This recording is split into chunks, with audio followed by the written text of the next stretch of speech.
you truly sit down and think about evolution, and you think about the world, and you think about all the plants and the variety of all the flowers made themselves more beautiful to attract honeybees so that they would draw them in to pollinate them, so they would land on them and give them a little bit of pollen from that flower over there. People don't know what's going on with the honeybee, but they're disappearing, and they don't know whether it's some sort of pandemic within the hives that might be an autoimmune deficiency, or whether they're being poisoned by different chemicals, but no one knows. It wasn't like the earth boom was covered in vegetation.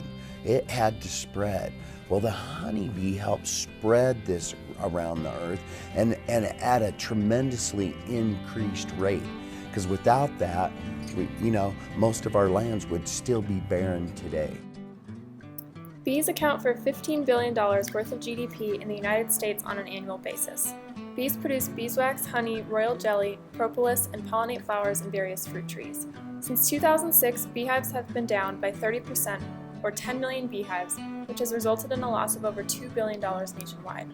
Today, California commercial beekeepers are ringing alarm bells because of record drop-offs in the bee population. Since last fall, they fear they have lost 40 to 50% of their bees to a phenomenon called colony collapse disorder. The honeybee losses could have a significant impact on the nation's food supply. A quarter of Americans' diets depend on honeybees for pollination. Fewer bees could mean smaller harvests and higher food prices.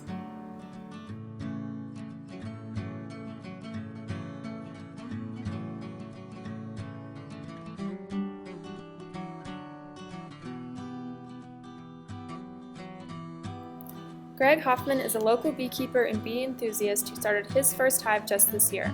His work as a beekeeper has taught him all about the inner workings of beehives, and he gave us some insight into how bees and their hives are affected by weather conditions. This is my first year as a beekeeper, so I don't really know all the stats exactly perfectly, but the temperature inside the hive remains consistent throughout the year. So whether it's winter or summer, they're either clumping together in the winter to stay warm and keep it at about 93 degrees, or in the summer, a lot of the bees will gravitate to the outside and clump on the outside of the hive because it's too hot inside. It creates more space inside the hive, and they have bees near the entrance that are fanning their wings to actually create a draft to keep the temperature cool inside the hives.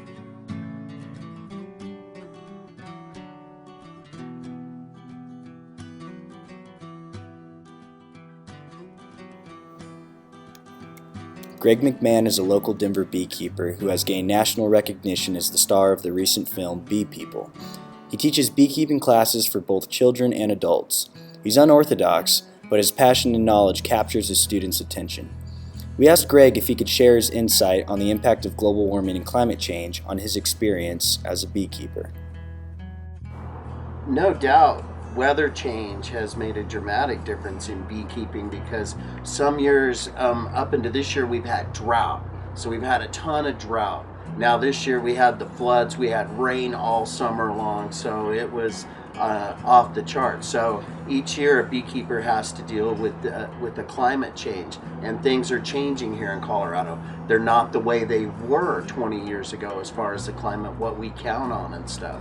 So it's a definite change that beekeepers have to deal with on a yearly basis. Each year it makes you be a different beekeeper in reality. Colony collapse disorder, or CCD, is a phenomenon in which worker bees from a beehive abruptly disappear. The term was only recently coined in 2006 as the populations of honeybees have drastically decreased. A lot of research has been done on colony collapse disorder. Unfortunately, the U.S. is way far behind on research on colony collapse disorder, and people are starting to scream about it. I think their first preliminary studies on colony collapse disorder and IMD and nicotine-based pesticides aren't even due out till 2018, which is ridiculous. So colony collapse disorder is wiping out 30 to 40% of our beehives in America. It really affects commercial beekeepers that are next to fields that are being sprayed with nicotine-based pesticides. So there is a big link between colony collapse disorder, nicotine-based pesticides, and the climate change. Everything is kind of working together to create a perfect storm for us. You know, all that beautiful fruit and vegetables that you see in the grocery store, you know, if you ever grow it in your own garden, like ours, it's never as beautiful as it is at the grocery store. And that's because they have to be spraying all that to keep it from insects eating it.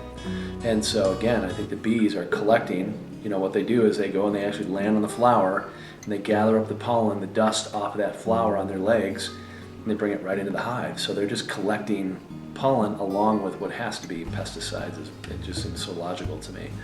And bringing that right back home and they all eat it. So that's my theory.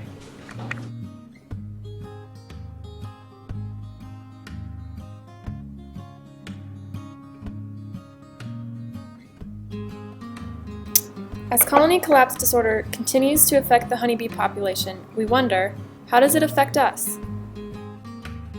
Colony collapse disorder is affecting us because we're losing 30 to 40% of our beehives as a commercial beekeeper every year. These are the guys that are dragging thousands of beehives, millions of beehives to California every year for pollination. So they drag all these bees across the country and they pollinate with them. Now, honeybees pollinate 33% of everything we eat.